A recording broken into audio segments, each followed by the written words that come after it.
que está me assistindo é uma pessoa introvertida ou tem crianças e adolescentes introvertidos em casa, presta atenção nesse bate-papo. A gente está recebendo aqui no nosso estúdio a doutora Verusca Guindov, que é psicóloga. Tudo bem, Verusca? Tudo ótimo, Prazer te receber aqui sempre, viu? Prazer estar aqui.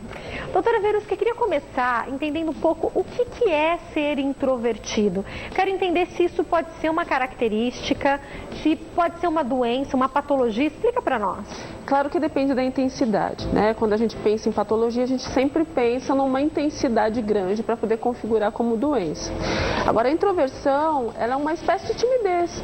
Eu fico com vergonha de me expor, de externalizar o que penso, o que sinto e de ser avaliado pelas pessoas, né? Isso acontece com qualquer tipo de pessoa, desde uma criança até uma pessoa de mais idade. E dependendo do quanto você armazena na sua memória históricos traumáticos de sua exposição, mais você vai ser introvertido. Então é muito importante a gente começar a refletir a partir da infância. É interessante, a criança desde pequena ela demonstra as características de comportamento e a gente precisa estar atento, porque às vezes pode ser uma introversão momentânea mediante a leitura que aquela criança faz da situação, ou pode ser uma situação um pouco mais séria, onde ela realmente está com medo de externalizar o que sente. Vergonha é a mesma coisa ou é diferente? É a mesma coisa, só que como eu disse, a intensidade é que vai conseguir conotar o que pode ser, né, lá para frente. Você começa com uma característica de vergonha. Todas as pessoas introvertidas, elas demonstram em seu comportamento o primeiro sintoma, que é a vergonha, né? Quando eu digo que é a mesma coisa, é porque a primeira coisa que você vai observar é como essa pessoa se expõe. E claro, à medida que aquilo, né, aquela situação vai se agravando, você vai percebendo isso ampliar ou não mediante uma situação. Doutora, eu queria compreender alguns pontos que eu acho importantes. Queria começar entendendo não só as crianças, mas começar pelos adolescentes principalmente. A gente sabe, você mesma já veio aqui falar sobre assuntos semelhantes, que existe toda uma mudança hormonal e psicológica nessa fase da adolescência. E a maioria dos adolescentes, principalmente quando não está em grupo, é tímido. Isso é normal nessa fase? Sim, quando a gente pensa numa transição, não sou mais criança, não sou adulto, estou no meio do caminho. Então eu estou me adaptando a uma nova realidade, é uma nova situação. Então eu preciso me inteirar de tudo que eu estou sentindo, tudo que a sociedade está sentindo, os meus amigos estão sentindo. E quando eu fico sem o grupo, eu começo a ter um sentimento de isolamento, de abandono. Então, quem que vai me confirmar, né? Quem é que vai me aprovar? Legitimar. E quando eu estou com um grupo, eu tenho um grupo que, entre aspas, me apoia. Então, o jovem tem muito essa necessidade de uniformizar sentimento. É como se um apoiasse o outro. Então, quando você vê um com um tipo de cabelo, todos estão. Muito mais por uma necessidade de aprovação do que por qualquer outra coisa. Um vai lá e veste uma cor específica de roupa e todos aqueles, né, do grupo também vão vestir para tentar se autoafirmar, por medo de ser excluído, né, de se sentir excluído pela sociedade. O fato é que é muito importante que a gente aprenda a fazer leituras. Até que ponto eu estou exagerando nesse tipo de expressão ou até que ponto eu estou fechado demais. Eu preciso sempre saber identificar. Como que os pais podem estar atentos, começando agora sim pelas crianças? É muito comum a gente ver num grupo de crianças de 3, 4 anos, aqueles que já são mais tímidos, né? Então chega alguém para cumprimentar, ou fala que ele tá lindo, ou que ela tá linda, fica com vergonha, se esconde atrás da mãe, o que a gente sabe que dentro de um limite é normal, mas aqui os pais têm que estar atentos para saber, peraí, tá passando do que é natural. Uma situação ou outra que é diferente, que é nova, é muito natural que você estranhe. Tudo aquilo que é estranho me causa medo. E se eu estou com medo, eu me fecho. É mecanismo de defesa. Então, o que os pais precisam sempre prestar atenção é se existe uma repetição desse tipo de comportamento. Então, se existe uma repetição muito constante, é importante que esses pais observem e tentem buscar uma explicação para isso, tentem entender o que está acontecendo para tentar ajudar essa criança. Às vezes, já que é um erro de leitura. É uma criança, leu alguma coisa ali, de repente se fechou e começou a reforçar isso até se tornar uma patologia lá na frente. Outra coisa importante para você que é pai, você que é mãe, prestar muito atenção, é uma mudança brusca de comportamento.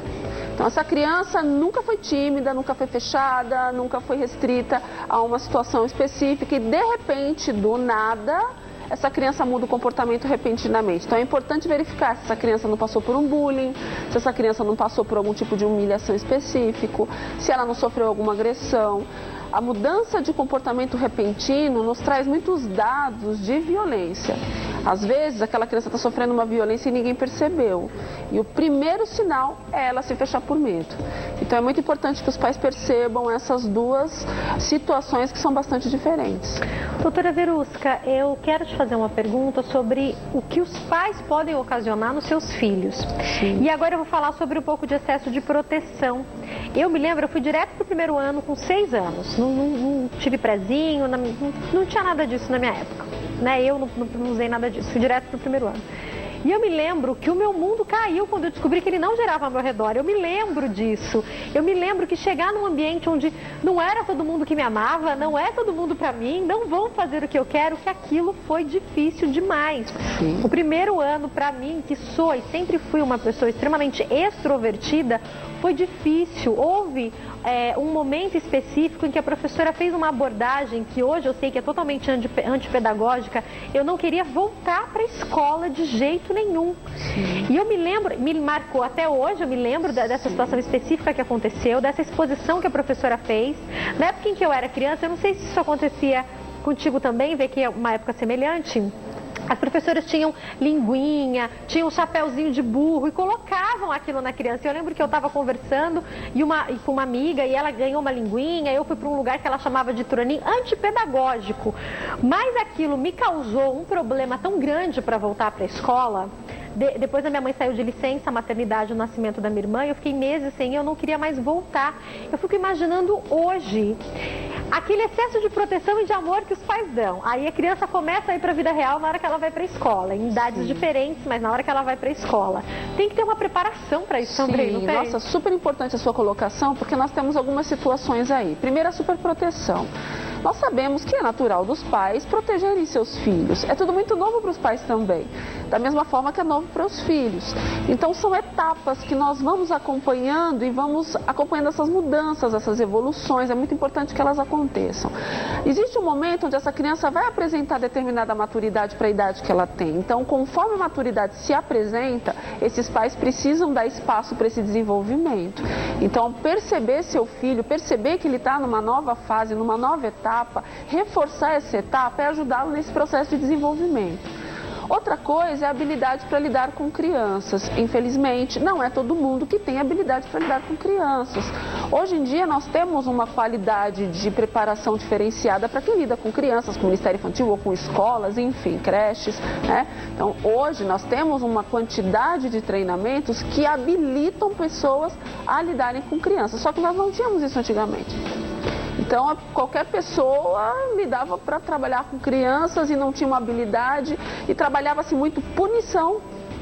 E hoje, com os estudos, com os avanços, com a quantidade de pessoas estudando sobre essas questões da área pedagógica, psicológica, sobre os traumas, você já tem uma gama de informações que já mostra que o reforço negativo não é a melhor forma de você trabalhar com a criança. Você muito mais possibilita trauma do que um resultado fidedigno. Então é importante a gente entender que a estimulação, desenvolvimento, a liberdade para que essa criança se desenvolva, ela é muito mais importante do que qualquer processo de punição. Então é um alerta para os professores e para os pais, né? Você que é pai, você que educador, é mãe, de alguma maneira. Você tem seu filho lá numa escola, numa creche, não importa, em qualquer tipo de local educacional e percebe que a forma de trabalhar com essa criança é punição, fiquem atentos, porque isso pode trazer muito mais traumas do que qualquer outra coisa. Brigas dentro de casa, separação dos pais, ou o reforço negativo do pai falando, você é burro mesmo, você não consegue conversar com ninguém. Isso também pode piorar a situação? Sim, é claro, né? Nós temos o próprio desenvolvimento já, que humano, já é traumático pela própria natureza, porque são fases diferentes, são situações diferentes.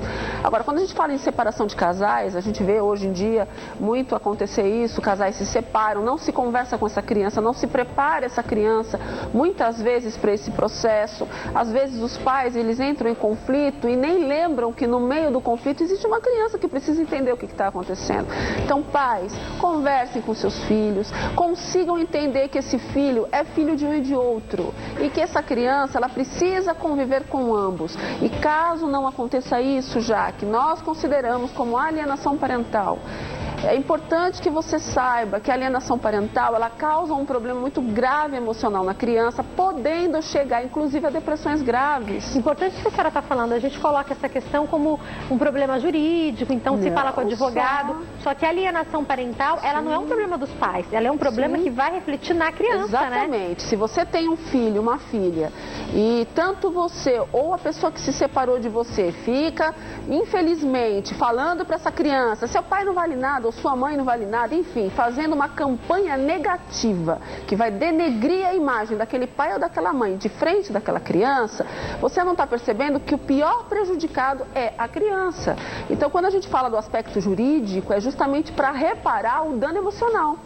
Existe um dano emocional e hoje a justiça, inclusive, ela troca a guarda de um para o outro se constatada alienação parental, tamanho o risco que isso traz para a criança.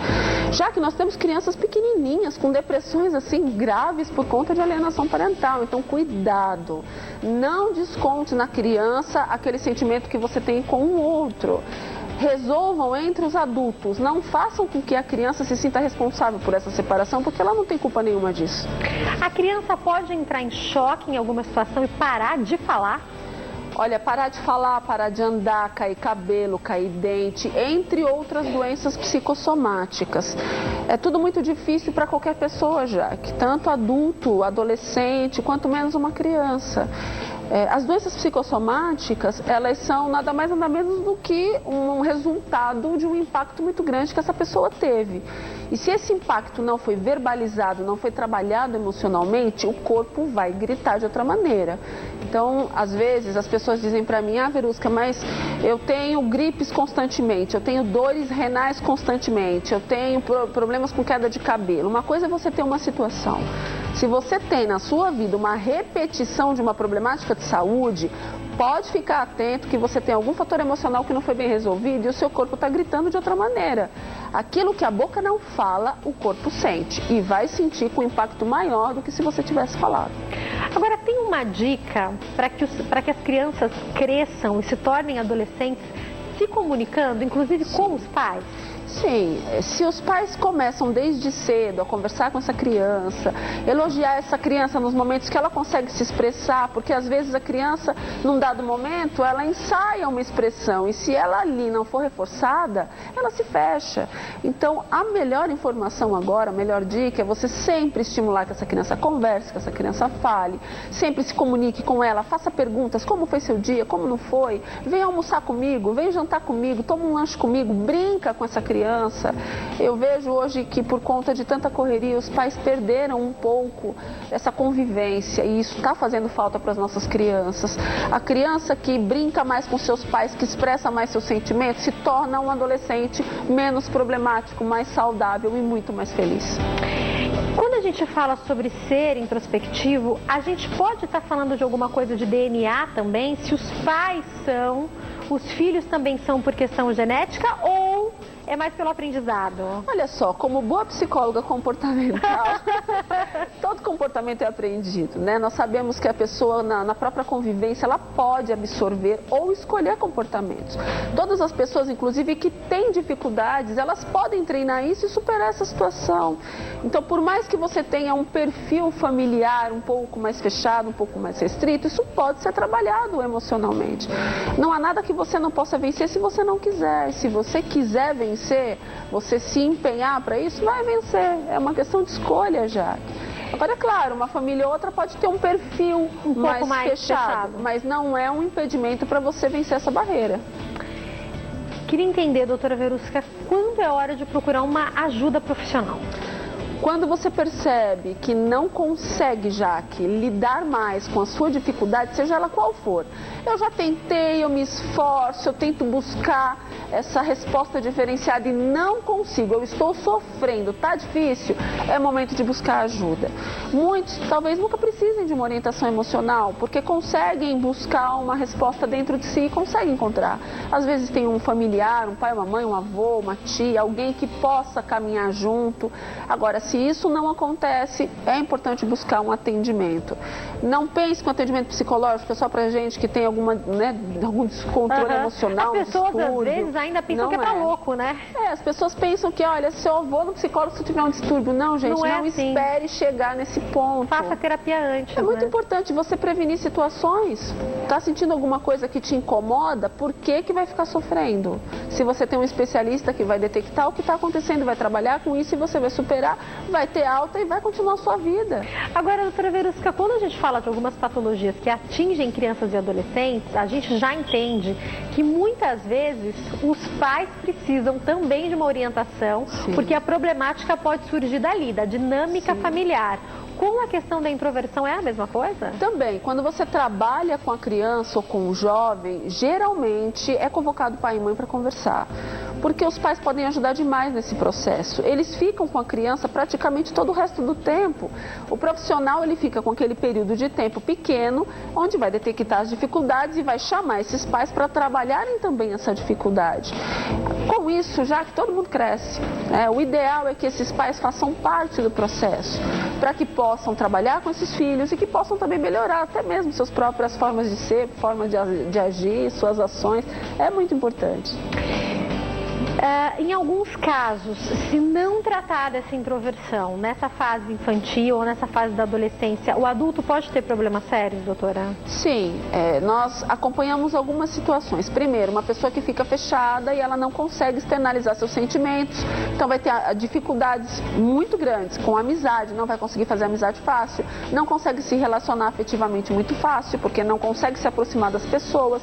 Tem pessoas que podem armazenar tanta tensão que podem ter explosões de comportamento agressivo, porque todo mundo tem um limite, você guarda sentimentos até um certo limite, passou daquele limite, vem uma explosão. Então, às vezes, numa situação que nem caberia uma explosão, mas aquela explosão é um significado de acúmulo de outras situações. Então, para que você vai permitir um descontrole no futuro, permitir uma incapacidade no futuro, se você tem possibilidade de trabalhar isso antes? Então, tudo que a gente consegue detectar e consegue trabalhar, e quanto antes agir dessa maneira, mais rápido e melhor você tem resultados. Doutora, uma pergunta importante para esse momento que a gente vive é: as redes sociais ajudam ou atrapalham quem é introvertido? E eu pergunto isso também porque eu conheço pessoas que quando você conversa, que quando você dá uma olhada nas postagens, você fala, parece que outra pessoa, ele é tão livre, ele fala de uma maneira tão espontânea nas redes sociais e não consegue levar uma conversa pessoalmente. Pois é, infelizmente tem uma característica muito negativa das redes sociais. As redes sociais, gente, são maravilhosas para diversas coisas, mas elas estão, infelizmente, dificultando o contato presencial. Existem situações de experiência, de convívio, que só o presencial vai trazer. É muito importante o mundo virtual, é muito importante esse contato, mas se a gente se habitua a isso, tem pessoas que não saem mais de casa, Jaque, faz compras de supermercado por internet, conversam por internet, fazem convites de festas por internet, tudo por internet. Então, quando estão de frente de uma pessoa presencialmente, elas perderam a habilidade de dar um abraço, de apertar a mão, de dar um sorriso, elas não sabem exatamente como agir, por dificuldade, por não conviver.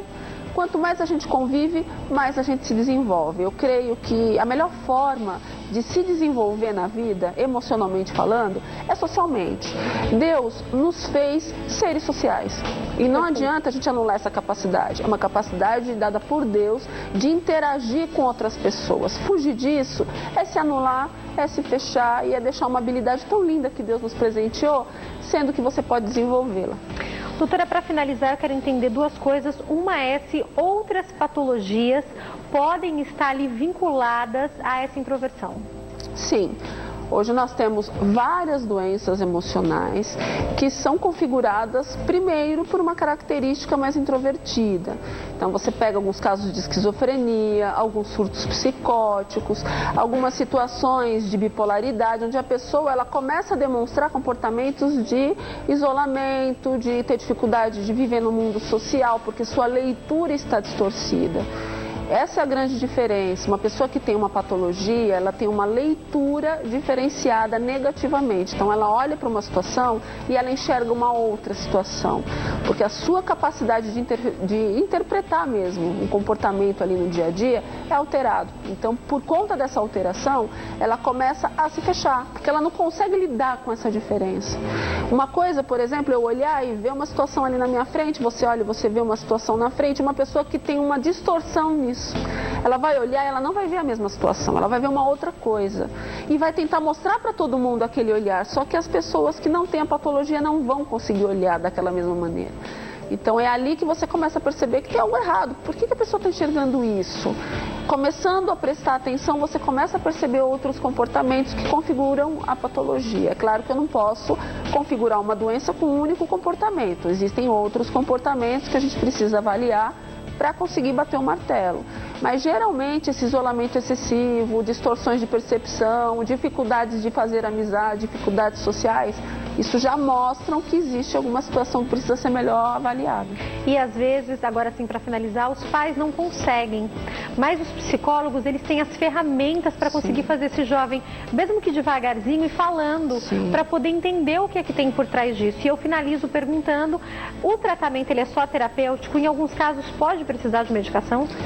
Olha, é claro que tudo precisa de um início, né? Se você já inicia com um tratamento psicológico, se é uma situação inicial, com própria terapia já se resolve a situação. Agora, depende da gravidade da situação, depende do quanto já existe um desequilíbrio ou o quanto já existe um desgaste emocional, tudo isso tem que ser avaliado. Então, por exemplo, a gente estava falando aqui de patologias, por exemplo, o autismo. É uma patologia muito séria, onde a configuração comportamental principal é essa questão comportamental de isolamento, de fechar, de não se comunicar. Então, tudo que você começa no início, você vai integrar essa criança, o adolescente, o adulto, você vai aproximar. E se tem uma dificuldade muito grande, é importante que outros profissionais, como psiquiatria, entre outros, de repente terapeuta ocupacional, trabalhem para conseguir juntos trazer uma melhora de qualidade mesmo de vida emocional para essa pessoa. Mas é importante que primeiro as pessoas percebam essa dificuldade. Tem que começar, né, doutora? Tem que começar. Obrigada, viu? Prazer te receber aqui. Quem quiser entrar em contato, tem o canal do YouTube da doutora Verusca, que é doutora DRA Verusca, e o telefone 0 operadora 11 98249 0073. Uma ótima tarde, doutora. É sempre muito bom estar aqui. Prazer é sempre nosso te receber, viu? Obrigada. Eu vou para um break, daqui a pouco a gente volta batendo.